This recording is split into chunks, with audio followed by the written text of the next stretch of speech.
Just bring me a pack of backwoods and a slush. Slim, I ain't gonna hold you. You might be waiting for a minute, Mo. I mean, I don't even know when we finna be back. You know we outside. It's a new year, and we outside. Run your mouth and we pull up. Yeah, we outside. You got problems, we can solve them, cause we outside. Dollar, I'm a Pioneer City baby. Nana tried to save me, but I go where they pay me. Yeah, the flow is wavy, deeper than the Navy. And the bass kicking like a D-boy in the 80s. Yeah, my whole family spent time on that grimy block. Outside 24, ducking shots, not a shotty clock. Okay, I thought we were bouncing. It's only like bouncing in here. So what do you guys do this a lot?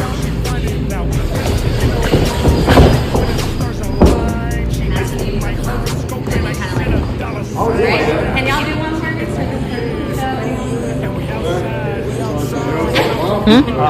Not with me. Do a shoot off stack. Yeah.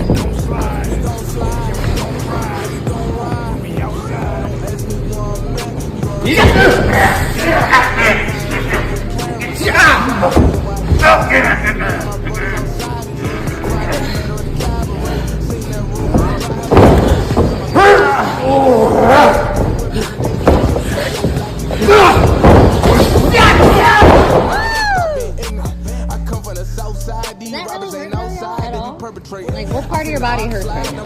Oh, shoulder, chest. Good job. Thank you. What's up, y'all? Welcome back to Faded Truth. Thank you for being here. Thank you for subscribing and supporting the growth. I'm so excited to be closing out season 4. We got the last one, save the best for last. I like that. Got pro wrestler, actor, dancer, TV personality, Kratom professional, and everyone's favorite bachelor, Kenny King. Oh, dang. I need to hire you to be my PR lady. That's way better than my last PR person. I'm good. I'm glad to be here. Thank you for having me. Yeah, I'm excited. I had to throw that little dig in the end. Yeah. Your other media, I was like, oh, we have to get into it. I noticed that you saved that last little bit. All right. I'm okay. But it's true. I'll take it. Thank you for having me. Thank you for coming to FSW here at Future Stars of Wrestling. Yes, we're live in the ring. Future Stars of Wrestling, y'all. I'm in the ring, okay? I'm excited. So we're not gonna. You don't want to learn how to like suplex and body slam and sneakers just in case. Okay. Look, I'm not scared. I've been doing Muay Thai. That's my thing. This is a little too. I don't grapple. Do you like Muay Thai? Yeah, I like Muay Thai. Nice. I love kicking shit. I always love boxing. So I'm like, I feel like it's a great workout because I was feeling like I worked out like in the gym my whole life. I've done competition, things like that. But I feel like now I've done it so much that it's not a therapy for me anymore. Okay. Like my mind is like if I'm lunging across my driveway in my gym, like I'm still thinking about my issues or something I have to do later. It's not like I don't have to put my full focus, right? Because I know I'm not going to fuck it up. Yeah, for sure. Whereas with Muay Thai, I can't fuck it up because I'm gonna get hit in the face. Amen. And they will hit you. They will hit you in the face. Yeah. So, hold on. Mike's calling us. He's getting the fucking wine at 7-Eleven. Wine and water. Just get us 2 4-packs. White Zinfandel, okay? Yeah. Whatever. He's not picky either. Just whatever it is, just get it here. Get some water. Some water and some wine. All right. That's what I love. We'll fetch a wine for you. But that's a good interruption, right? That's a good. I'll interrupt any day for that. Mm-hmm. Okay, so from Florida. Yeah. Okay. I never really feel like I meet people that are like from Florida. It's like usually everyone moves. I'm Well, I from did. Jersey. I'm from New York originally. Oh, okay. Yeah, I was born and raised in nowhere. Queens. Born and raised in Queens, and then I moved to Florida, just like everybody does. Everybody goes from up north to Florida. Yeah. Hardly. I mean, you got some people that are from there, but most people are snowbirds. Right. And then how'd you make it to Vegas? So I was in Florida. I went to school in Florida, and my sophomore year, I played football. Florida State, transferred to University of South Florida, and then my sophomore year, I think. So my parents had already moved to Las Vegas. So I transferred from University of South Florida to UNLV to play football, and then I saw that you got a red shirt. Yeah. So what happened is it was well, let's just say somebody was salty that I was transferring, so they held my transcripts. So I had to I didn't really redshirt. I had to forfeit a year of eligibility. So I had to give up a year of NCAA eligibility. I couldn't play the 2001 season, so I just had to come here. I pretty much came here for nothing, and then that's how I got into wrestling. I got on Tough Enough November of 2001. And that's I have 2002. Well, that's when it aired. Wikipedia. He didn't send me his bio, guys, so Wikipedia lying over here. But it aired. No, it aired 2002. But 2001 is when I shot it. Okay, so that's what I was going to say. That was like your first entrance into wrestling was the WWE Tough Enough. Mm-hmm. And then from there, just kind of spiraled. You kept doing things. I saw you worked with a lot of different people in there, and we're learning from people. So, like, when you get into wrestling, is it like foreign? Like, are you already watching wrestling when you're growing up? Like, no, I've been a wrestling fan like my whole life. Okay. Like as a kid, like I was watching, I'm gonna date myself. As a kid, I was watching Hulk Hogan and Macho Man and The Ultimate Warrior, and then it didn't stop. Like as I grew up, I mean, as a teenager, I was still watching like The Rock and Stone Cold, and but it's not like now. Like back then, it was like, well, how do you become a wrestler? Right? There's not like now you can get on the internet and look up wrestling schools. You might as well be an astronaut. There was nowhere that you could go to kind of learn how to do it. So when I was actually in my dorm room watching the first season of Tough Enough, like, yo, I think I can do that. Like, matter of fact, I know I can do that. did you make your own outfits? Well, I mean, you kind of have to, but I would always do like, my parents would be mad because I would cut holes in towels and do the Macho Man thing, and then I'd get the glasses and, oh yeah.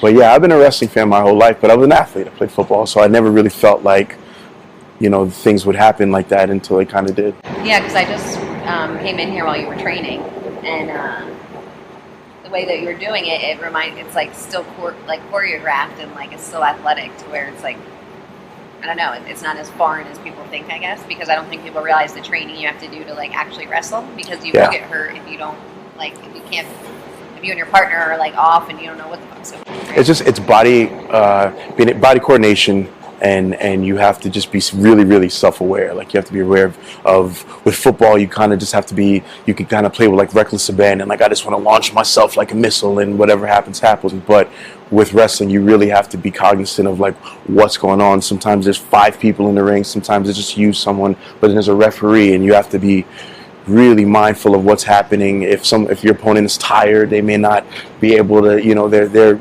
their perception might be off. You have to save somebody, catch them. Like there's a lot of things going on. There's more, and I feel like that's kind of fell in love with it, because from Tough Enough, I was like, there's way more to this shit than I had any idea. There's like a lot going you on. just felt like it was just, oh, I'll just do this and blah blah blah. But like when you really get to it, like damn, and that's what with my students I have to be like, you have to do this, get comfortable enough to where you stop freaking out about everything that's happening at once because there's a lot. I mean, I came in and I was like, oh, just going. So I've actually been here before once, because I came for Ice Williams' match. Yeah. He was like one of my first interviews, probably in 2020. That's my dog, Ice Williams. Yeah, so he Faction actually up. invited me here, and that's when I like first even, I'm like, wrestling's a thing. Like I didn't even know, like Mike's fanboying over here because he's like, oh my god, I could be here 5 days a week. He's like, this is the best. Hello. Hey Rock, how's it going? Good? Yeah. It's all good, man. I'm just glad to rock it too. This is one of the owners of here. Mm-hmm. Oh, nice. Thank you for letting us use your space. Absolutely. Well, thank you, man. We have a lot of what we have here at FSW. The man is sitting right now, right there. You're the man, Rocky. I appreciate you, bro. His home as it is mine. My man. Shout out to Ice Williams. Ice. Nah, he's one of my students, man. He still work out here? Yeah, he still wrestles here. Nah, he's come such a long way, man. He's so good. It's crazy. How did you start training here, though? Like, how did you get into Future Stars of Wrestling? So I've been wrestling for a long time, and the other owner of FSW is a guy that when I was training, when I was after Tough Enough, I was training at a school that's kind of like right behind the Rio. It was called the Ultimate Wrestling Federation, the Las Vegas Pro Wrestling Academy, same thing. But so I would kind of really, it was smaller than this, half the size. But we'd go in there, train. It'd be hot. We didn't have air conditioning. We'd go in there, train. So that guy was an announcer. So all those years later, FSW's we just did our 14th anniversary. So 14 years ago, he was like, hey man, I really think I want to kind of bring wrestling to Vegas. I want to see if we could do something. And I was like, yeah, all right. So we did a couple of shows. And I think around the third or fourth year is when the school, like, it was like, I want to have a school and I want to kind of get involved. And I wasn't at that point like ready to be a coach or nothing like that. Man, I'm still good, man. I ain't trying to do none of that. But I feel like now I've probably been coaching here like 8 years. And I feel like that is, I don't know, it's something I see, like these kids, man, I see a portion of myself, like at that level, like that hunger, that love, the wanting to be in here till 10 o'clock at night, every single night. That kind of like, that fuels me as much as I hope they give to me what I give to them. So do you feel like that was the first time that you like really helped people out, like as far as making a change in people's lives or making an impact on people's lives, like when you started training? Yeah, I feel like that is the probably the most, like I've done things like where through wrestling done like different charity things. I've played like with Wounded Warriors, or like I've went down to D Street and like, you know, like handed out like food and things like that with different charity organizations. But like that's kind of like very general, just helping humanity. Like when you see someone that can't do a specific maneuver and they're like struggling with it, and then you just kind of like watch them mature, and then all of a sudden they can do it, and then they're on to the next thing. Like that's a very specific way that I feel like, okay, man, I help someone, advance someone. So it's definitely the most rewarding, because I can help people in the specific. I can watch people's progress. Like my inbox is flooded with matches for my students. Like, can you watch this? Can you watch this? I'm like, yo, I don't like watching wrestling. But I don't like listen to podcasts. Yeah, so I don't watch wrestling. So the only wrestling I watch is my students' matches. So yeah, it's definitely been a fulfilling thing for me. So we actually met at Champs trade shows, and I did like a little clip of Liz. Shout out to Liz. Shout out to Liz, and she was telling me about the Kratom, and that's how you guys. He knew that he saw you because he was like staring at you. He was like, oh, I think I know that guy. I'm like, go talk to him. Yeah, and he came over. I was like, Mike? I was like, yeah. This is a small town. Yeah. Really, really small town. So 1836 Kratom. I want to talk about just what I found out what Kratom is, because somebody told me about this maybe 2 years ago. Mm-hmm. They were like, hey, you should start talking about Kratom. You talk about plant medicine, like, and I was just like, yeah, whatever, like, don't care. And then now it's like coming back, and now it's like popping off, like how mushrooms are popping off. Mm-hmm. So, Kratom plant from Southeast Asia, similar to coffee. It boosts energy, reduces anxiety and depression, a natural painkiller in replace of opioids. It's normally a tea, but now it's popular more in powder and capsules. And Liz was explaining like that there's different leaves, like green, white, light, dark. There's like special strains on the site. So like, let's just get into it. So like, how do you even like get into Kratom? The owner of the company is a guy that I grew up with. Shout out to 1836 Kratom. Shout out to Jeremy Setting. He's a guy that we've been best friends for a really long time. He was he'll never tell you, but he was this close to like being a like country music superstar. Oh, wow. And you know, shit happens, and it just didn't happen. He fell a little short, and then he just got into Kratom. Like he was taking Kratom and he was using it for his own personal use, and just kind of fell in love with it. Like, well, hell, if I'm using this and other people are using it, why not try to sell it? So he started a Kratom company literally out of his garage, and started it in I believe he started in Nashville. Started it in Nashville, and then moved to Austin, and then like just blew the whole thing up. Like that's where the company's based out of Austin now, and that's so I get into it. I kind of, you know, we're friends, so I'm seeing, oh, you got this business going on, oh, that's cool, you give me some stuff, and so in parallel I'm hearing about Kratom in the wrestling business. Like a couple of the some wrestlers are like, oh man, like have you heard of this stuff Kratom? Like, no, I haven't heard of any of that stuff. And like, oh, like I like to take it after matches. It kind of like, you know, some people smoke, some people take pills, other people take so the ones that were like kind of weaning themselves off the pills were like, nah man, I take this Kratom stuff, and it kind of like gives me the same like after match, like when I get numb, like my I don't feel like the aches and stuff, like, because after a match, once your adrenaline runs off, like you really start to feel it. Right. So everybody kind of has their post-match, whatever it is that you do, right? So so Kratom, that's kind of how I first started hearing about Kratom, and then And then, it simultaneously happens, and then there was a champs here. God, now it's like 3 years ago. He was like, "Hey man, I'm coming to Vegas. I'm doing this trade show. Why don't you come through?" And then I came through, saw what was going on. I was like, "Damn, this is pretty cool." So then the next time I came through, and I think I was tag team champions at the time, so I brought one of the belts, and I was signing 8x10s. And then we went to the Arnold, and I did that at the Arnold. And then I started to kind of all right, well, let me see what this is about. And then I started kind of taking it, and then I started to kind of get involved in it, and then now I kind of believe in it. Like I really dig the movement. I think that it is medicine. I think, in my opinion, Kratom is right now where CBD was a couple of years ago, where it's on the cusp, where people a couple of years ago didn't know, is CBD weed? What is this? What is it? Is it good? Right. Because there's a lot of regulations. Yes. I was looking at how this is being regulated around the country, and it's like people want it to get regulated so that it can't be adulterated. Yes. But they have the Kratom Consumer Protection Act, which I know Nevada has it. So it just means that you can't put too much of the compounds into it. It's basically I'm not sure. I know there's one that just passed in Texas, and it's basically just there is an American Kratom Association, and they set kind of guidelines for testing and what you have to be really kind of specific and forthcoming with what's in the product, right? Like, this is exactly what's in it. This is how much metrogenine's in it. That's what's the active chemical is in Kratom. How much metrogenine, the percentages. They do something in the industry which is called black or white labeling, where they'll just get a block of Kratom from somebody, and then they'll just put it in this bag. We don't want to do that. We don't want any Kratom coming from someone's basement or underneath somebody's bed. We want all of the Kratom to be regulated, tested, so that so that all of the fear and all of the unsurety can kind of go away. Yeah, I like how you guys had a thing there too for if you're sober. Mm-hmm.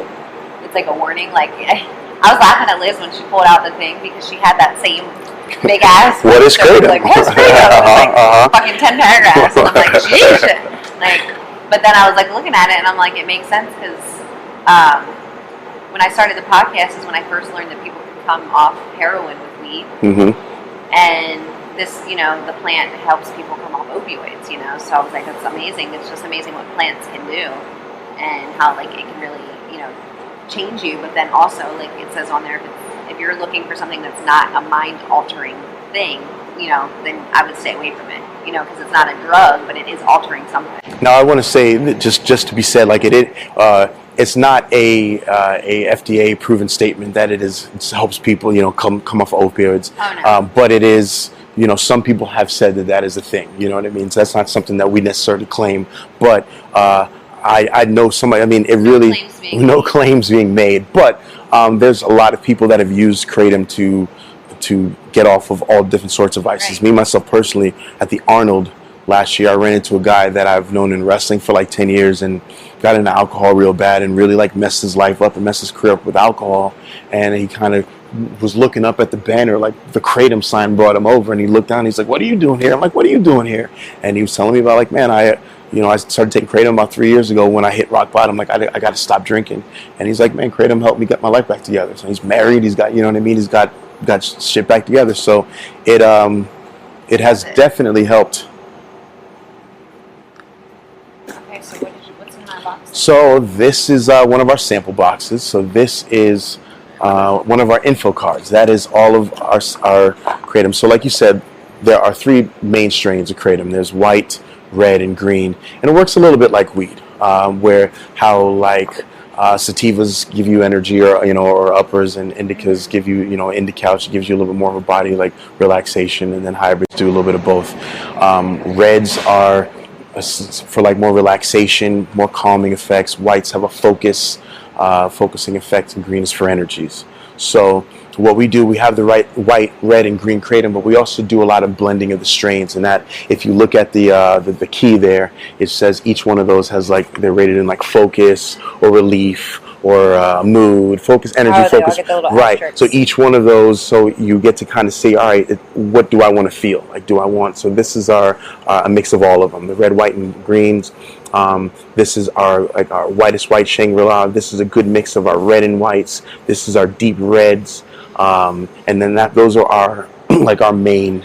Was it Aristotle's? So Aristotle's is like that one of our. Like something I would like. Okay, so let me get to it. So that's not one of our specialty products. So now you get into specialty blends down there. So the Aristotle's Logic is our white kratom, but it's also got chaga mushrooms and lion mane mushrooms. So that is like a heavy, like if you want to clean your house, if you got like a project that you want to edit, you pop some Aristotle's Logic, and you won't nobody hear from you for hours. You'll be locked in. So that is definitely something that. Is this the one that you had, Mike?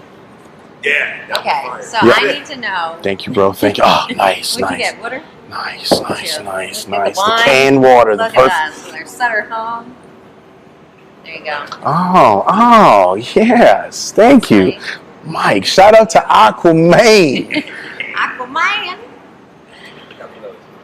Let's cheers this real quick. We cheers our freedom. Yeah, yes. Yes, after a nice session. This Cheers. is what I like to do after training my students. Drink Sutter home with the faded truth. I mean, Say, you can't listen, go wrong with Sutter. I'm not going to front on Sutter Home one bit. Not one bit. One little one, you just like chug it, it'll give you a little quick buzz. Yep. Okay, so Mike took this one after Champs, and he almost died. So please tell me what the fuck happened, because he scared me, and I haven't touched the kratom that he gave me. Okay, this is This is one of our newest products. This is called Lazy Luau. This is kava and kratom. This is like 65-35 kava and kratom. So, are you familiar with kava? Kava root? I've had kava tea. Okay, so kava, it's a root. It's the same. Okay. So some people have it in roots. Some people brew it in different ways. So The numbness of it. it's a alcohol adjacent kind of deal. Like so I have friends that I grew up with at Tongans that like brew kava and like they'd hand cups of kava out like at celebrations, and so it's like for people that don't drink and you still kind of want to have that same kind of They have that like kind the of deal. kava things in New York. Yes, Yeah. yes. So kratom and kava gives you kind of a that same kind of feeling, but a little bit. But the kratom will make you feel alert. So it's a green kratom, so it's more of an alert, kind of relaxed, chill feeling. How much of this did you take, and did you eat before you took this? I need nothing. See, that's. Did you drink the whole bottle? Oh, murder. Okay, so that's two things you don't do, right? Off rip, right? Wrong dosage. Yeah, wrong dosage. stomach. I wouldn't take any kratom on an empty stomach. I always eat before I take any of it, and this especially. The first time you take it, I'd take half. You can pour like half of it into like a coffee, or pour it into something that would dilute it. You know what I mean, or in the water, or you can pound it, but because it doesn't taste good. Isn't it supposed to replace coffee though? No, well, not necessarily. Because this is my thing. Like I'm caffeine free for probably 5 years now. Right? Mm-hmm. I used to have a fucking coffee boy at the office, and I had this giant mug, and he would make me a giant mug of Bustelo every fucking morning. Cafe Bustelo. You know She's Bustelo a real. Oh my god. Right. So it's espresso. You Then use it go with your in a little mug, sock too. right? Do you do for real with the little? And I would be chugging this, right? Zipping around the office, whatever. So after I got off caffeine, I realized like how sensitive my body was to, even with sativas. Like I took out limonene a lot because it would start giving like heart palpitations, like Okay. coffee. So that's something that would deter me when it says like, oh, you want to clean your house? Take this. Am I going to be like, is it No. coffee? So 'Cause no. it's from the same. It's got the same compounds. It's as they're coffee. it's a cousin. It's not necessarily the same compounds. It's so like I wouldn't suggest that you if that's how you feel. I wouldn't suggest that you take any green kratom. Okay. Because green kratom is like rocket fuel. Okay. But the white kratoms that's more of like a focus, more of I hate to use weed terms, more of a head high versus a. No, I like it. You know what I I mean? everyone can relate to it. Correct, Right? correct. So when you say that it's similar to like cannabis, it's easier to understand. 'Cause Yes. You have different strains. You have like you said, some are indica, some are sativa. That's why I was just trying to figure it out if I was like wanted to start incorporating this. Into my I life. think you'd like some Aristotle's Logic. I think that might. That's the one. How'd you know? Because I love mushrooms too, and I just got chaga to start taking, Mm-hmm, and I love lion's mane. So when I read it, I was like, oh, yeah. that's cool. It's like a mixture of everything. Yeah, no, that's dope. That you might like that too. The Indonesia Sunrise. That's some of our brightest whites. Also, the kava is definitely an evening chill out kind of relaxation kind of deal. You wouldn't want to take these if you wanted to like have any energy or really do anything. So this is good for maybe older people too that want to get sleep. So then if you want sleep, then I would say like Lazy Law would be good, or like some reds, like that, like you have a Texas red in there, or like we have a red Bali is also a nice like relaxing. So like the red, anything red, right? Like again, red is your hybrid, red is your indicas, green is your sativas, and your white is your hybrids. Okay. There's a lot in here. What's your favorite way to consume it? I don't like the taste at all. It's terrible. I'm sorry, I can't dig it down. Does it taste like bitters? Like it's herbs? just like you're chewing powdered leaf. Like it's. I mean, I'm fucking been drinking bitters and herbs, and I'm a dry scooper. I've been in the village, so now I'm like, taste. I feel like taste is relative now. Well, maybe you like so it. Maybe you like it. Maybe I'd be able to like chug it and have no problem. I like. Before I was like holding my nose and try and drink shit. I do capsules now because I was a dry scooper. Like I dry scoop protein. Sometimes I would dry scoop like pre-workout. Yeah. So I thought I could dry scoop Kratom, but you can't. You can't. It's not Only good. the real ones. Oh, I can't. Anyway, Jeremy can. Shout out to Jeremy. He can.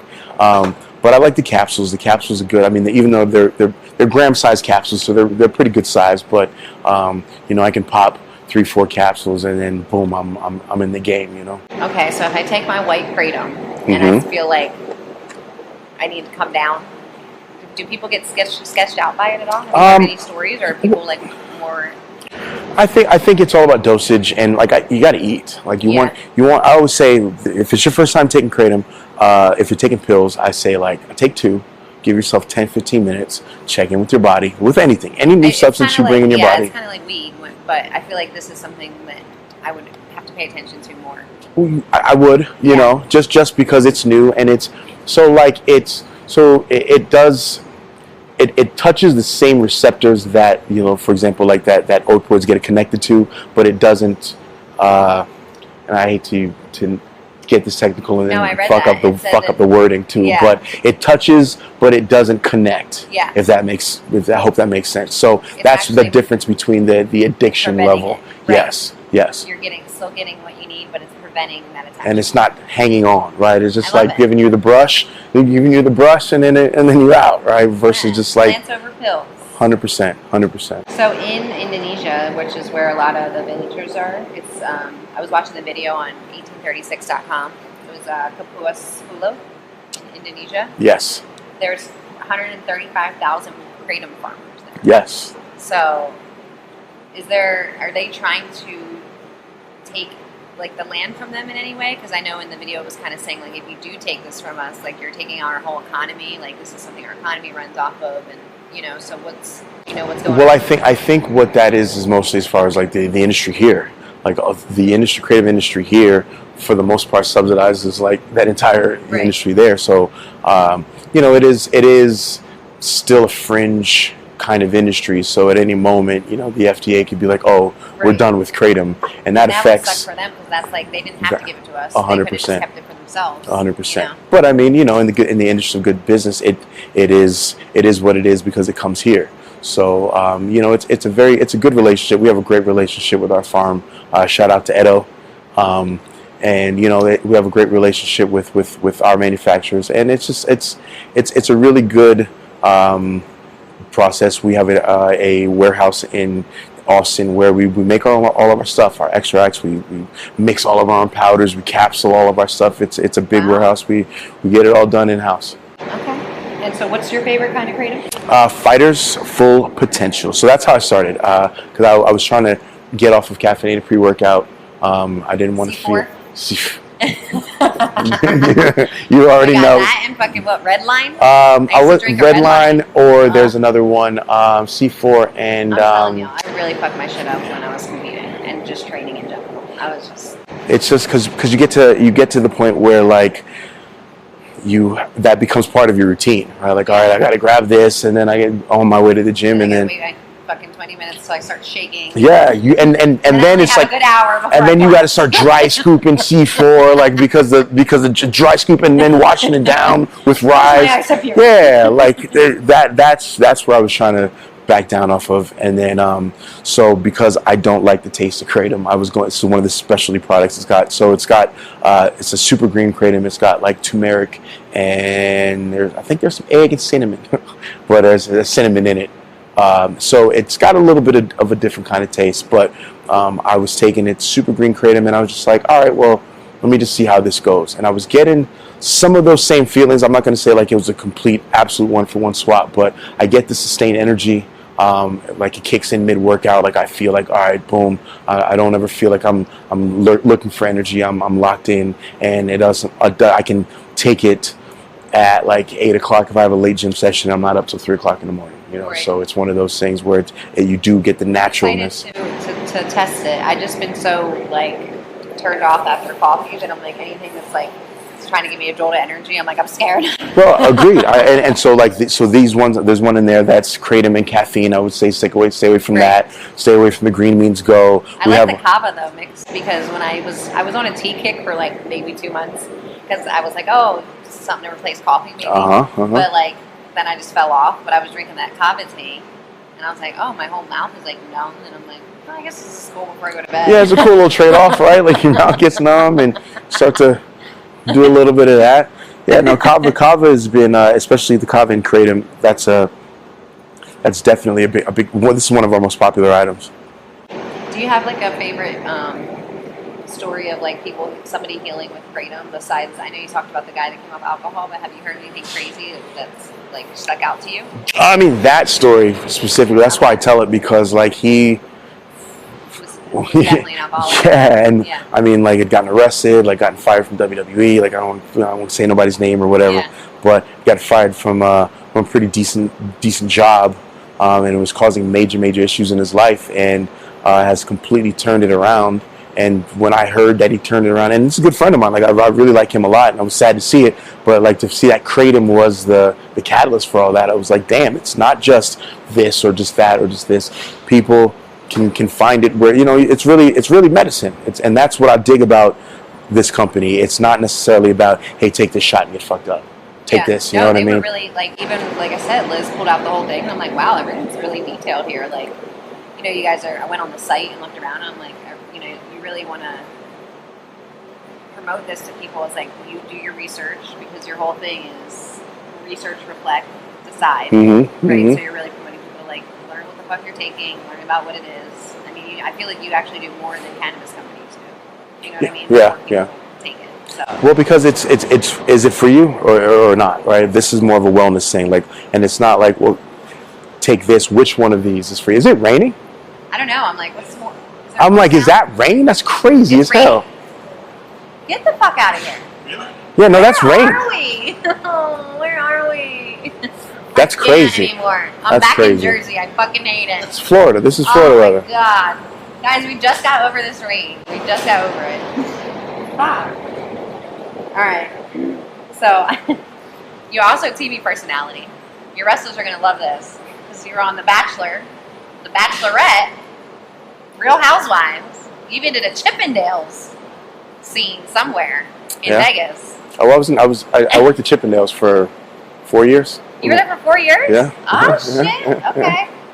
So, I want to start with The Bachelor because, like, these shows, you know, when people watch them, I never really, like, watched them. I was just like, all right, everyone's just the same person, just trying to fuck with the same person, I guess. Right. So tell me, how was your experience on that? I know you left early. I dug it. It was a great experience. You know, it was one of those things where I was just open to the opportunity. I wasn't like, oh man, I'm going to go and I'm going to marry this girl. I'm going to make this girl marry me whether she wants to or not. You know what I mean? Like, it was just one of those things where I was like, if this is the woman that I'm going to marry, then this is the way that it happened and I'm open to it, right? It didn't happen, obviously, which is fine, but I met, like, I mean, the process, the people that I got to meet, the opportunities that came from it. It's not scripted. Nobody's ever said to me, well, they'll say to you, hey, how do you feel about this guy? Do you think he's a dick? So they'll try to get you to say whatever, but nobody ever handed me a script and said, hey, do this or say this. I feel like it's, and I'm past my NDA so I can say this, I feel like it's just really good casting. They got it down to a science as far as like, oh, let me get her because I don't think she'll like her. Oh, you know what? Right. He's going to rub him the wrong way. And so it's because you ultimately, like, it's a love story, right? And a love story only involves like one and two, maybe three people. But the rest of everybody is just side stories and filler and entertainment, while background entertainment for the love story. So that's what the casting really is. It's psychology and casting, while saying, well, what are the supporting cast, what are the supporting players while we, push this love story. Did you feel like you had any real connections on Bachelorette or Bachelor? No. No. I mean, look, it was a shout out to everybody. Everybody's cool. But I'm a little older too, so I'm just on some different stuff. So it was just, it was you cool. Haven't found the one yet? I have not found the one yet. I got close. And with your Chippendales days, No. do you have any crazy stories? Yeah. Like, what's your craziest thing that a woman has tried to do to you? Because women, like, okay, so it's like different. Like strip clubs, like women be like, oh, men are nasty, but like in a male strip club, women don't give a fuck, right? It's like open everything. They be grabbing everything. They be just it's disrespectful. So women are absolutely worse than men. So Chippendales is a little different. So it's like it's there's no like solo dances or like lap dances. It's all like stage choreography. I don't know if you've ever been to like. Have you ever been to Chippendales? Yeah. Okay, so the only time that we ever like get like harassed or molested is like when we go into the crowd or whatnot. So, and that's harass and molest time. So, but the things that men would absolutely get like beat up by bouncers if they did in a strip club, women are just like, what? There's nothing wrong with it. Yes, I got my hand in your underwear, right. So like it. So it's a weird thing. But women have fun. You ever reminisce on those days? No, I mean, listen. Here's the fun thing. Like, we get together sometimes, me and some of the Chippendale boys. We laugh, and the fun thing is like we just talk about the things, like the fun that we had on stage, and then the things that we try to make each other laugh and like crack up or mess up the choreography more so than any of the crazy screaming women, which was a good perk for a time. But it's really the memories and like the relationships that you build that I felt like that's what I took with me. And you got a couple of absolutely insane stories here and there. Okay, so I want to get back into the wrestling. So you currently still wrestle for Impact? I do. I'm the current digital media champion. DMC! DMC! See, she did it. She already knows. I know. I'm like, that's the loudest you've been this whole interview. Okay, so what's your character? You're going to put me on blast in front of... Well, the character or the storyline? Which one? I need both. So Kenny King is a world-class athlete that has an issue because everywhere he's gone, he's been fantastically successful. But humility, he only learns from like the deepest sense of humility, or the pits of the fall. So. Throughout my career, my character has always been right there, and it has been something probably through my own overlooking or my own carelessness or my own confidence that has caused me to come up short one way or the other. When I haven't come up short, it's all due to my supreme confidence and nothing else. So that is... So how that adds into right now is I'm the digital media champion, and I've decided that the digital media championship is way more important than the world championship or the X Division championship, because I'm champion of digital media. Like, it reaches way more people. Like, it goes out into space, which actually, like, when you put this on the internet, it's going to go in space, which is going to go to the galaxy, which is going to be like, all in trillions of homes in alien, on alien laptops. So that's why the digital media championship is just it. Way, I mean, not even people. Yeah. Like, we're not even talking about people, like aliens and like, Borgs and whoever else is out there. They watch your boy get busy. Okay, so that's the character. That's the character. Okay, so now do you have a partner or? No, it's just me. I have a young Padawan who I'm grooming to come up like Kenny King. Okay. Where can we watch you wrestle? Kenny King? You can watch Kenny King on Impact Wrestling Thursday nights on Access TV. Check me out. I don't know when this is going to come out. First week of September. So I will have just by this point defended my digital media championship on pay-per-view live from Toronto, Sunday, August 29th. When's your August 29th. Sunday, August 29th, I think, right? Oh, okay. No, so the 27th? Sunday, August 27th. Okay. So you said you will just have defeated. You already know. I mean, I already know. Why don't you already know? Is there like, I know you said you liked Hulk Hogan, but was there like a rivalry that was like your favorite or favorite storyline that you like loved watching? So I'm gonna take that back. She didn't say, she's not gonna say on God internet that I like Hulk Hogan. I liked Hulk Hogan when I was a kid, but my like for Hulk Hogan is gone. It's not as Damn. It's not as strong as. And if you know, you know. That's all I'm. If you know, you know. Right? You ain't gonna put me on the internet talking about Kenny King likes Hulk Hogan and just soundbite that. My favorite of all time, probably, and this is a little bit later on. My favorite rivalry of all time is two guys from a company called ECW, which was like it was like a scrappy young company that was just kind of like trying to compete with the big boys at that time. But it was a guy named Rob Van Dam and a guy named Jerry Lynn were just fantastic like athletes. And so like Rob Van Dam was like a martial artist, kind of like Jean-Claude Van Damme kind of style, and Jerry Lynn was just like a everyman technician, and they just had some amazing battles. So that was like when I was a kid, I was like, man, those motherfuckers right there, like they're the best wrestlers in the world. And then at some point in my career, I got to wrestle and beat both of those guys. So oh shit, full circle. Yeah. 10-year-old Kenny was like, yes. I think it's so funny though, because like whenever I do talk to wrestlers, or like I just like think back of when I was on my bed or my couch or whatever, and I'm like, it's just crazy how you like make your dream come true. And like most people, you know, they don't enjoy their life because they're doing shit they hate. Like no one likes fucking going to a 9 to 5. No one likes not being able to do their passion, you know. 100%. So it's like when people actually can do it and make money off of it, that's like when you can monetize your passion. There's like nothing like it. I agree. You know? I agree. So I'm happy for you that you like came to this point, and you know, shout out to all your wrestlers here that like really, you know, they understand, they respect you, and like they want to learn from you. Shout out to my students. Y'all are good. Not too good though, but y'all are good. Do you have a favorite wrestling move? Yes, I do. It's called the Royal Flush. Can you show it to me? Yes, I can. Does anyone want to? Oh, do you want me to? Do you want? Yeah, you want me to hit? Do it to you? You're gonna fuck me up. Well, I can't hit you with it, but I can show you the motion. How about that? Okay. All right. So I would pick you up on my shoulders, and then I would kind of like swing you out, and then like slam you on your back. Anybody want to get slammed? He said no. They're smart. They're smart. Is there a move that you hate doing?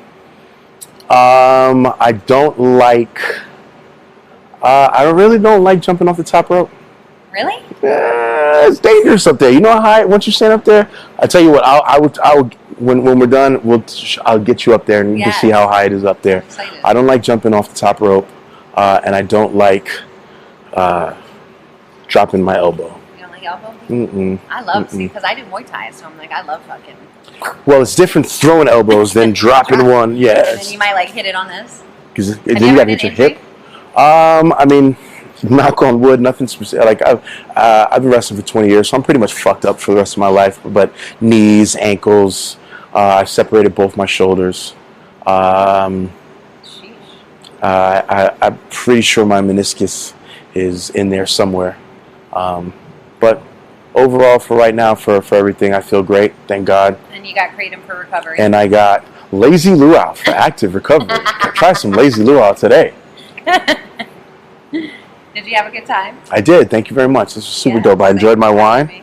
I know I came and interrupted y'all's stuff, so I appreciate y'all. So if we want to see the future stars of wrestling, when do they perform? Oh yeah, well come to check out. It might be futurestarsofwrestling.com. I think futurestarsofwrestling.com. We're on Instagram, Twitter, Facebook. The next show, which won't be by the time this comes out. So the show after this comes out will be Survival of the Fittest, I think, right? Future Stars of Wrestling presents Survival of the Fittest, September 10th, and that will be at 7 p.m. Jerry Silver Nugget. If you want to see some of the best up-and-coming pro wrestlers with some of the best current pro wrestlers, Future Stars of Wrestling is where it's at. Thank you so much for having us here. Thank you, Kenny King, for sitting down with me and You're very ending welcome. the season 4. It's been a long season, y'all. I'm happy to take a break. Congratulations on 4 seasons, though. That's dope. That's really dope. Shout out to my BTS. I think he left. He got babies. He got a lot of things to cater to. You know, that life. It happens. Shout out. I'm gonna let y'all get back to it, but I appreciate you being here. Thank y'all for watching. Until next time. Thank Peace. you. KRNGQ. Was it DB what? Oh, DMC, the digital media champion, DMC. But Do you don't have a belt? You know what's crazy? I was like, on the way over here, I was like, I should have brought my belt. You should have brought the belt. I should have brought the belt. All right, all right, y'all. Peace. Well, Nick Xander gets some revenge against AJ Avin, but he's still waiting for the big boss. What the? Wait a minute.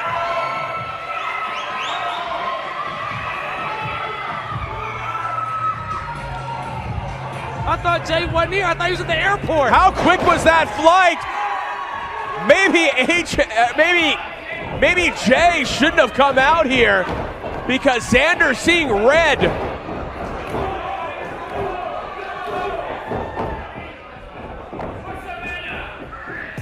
Sends him off. Oh, look at that. Look at AJ Avin saving the day for Daddy. Cause we outside. Dollar, dollar, I'm a Pioneer City baby. Nana tried to save me, but I go where they pay me. Yeah, the flow is wavy, deeper than the Navy. And the bass kicking like a D-boy in the 80s. Yeah, my whole family spent time on that grimy block. Outside 24, ducking shots, not a shotty clock. Look out, keep a shotty cocked. Act foul, get 2 body shots. Shorty said, please fly me out. Said she wanna try me out. Future bright, I'm shining now. I'm profound, she finding out. Best in the world, especially when the stars align. She asked me my horoscope and I said $.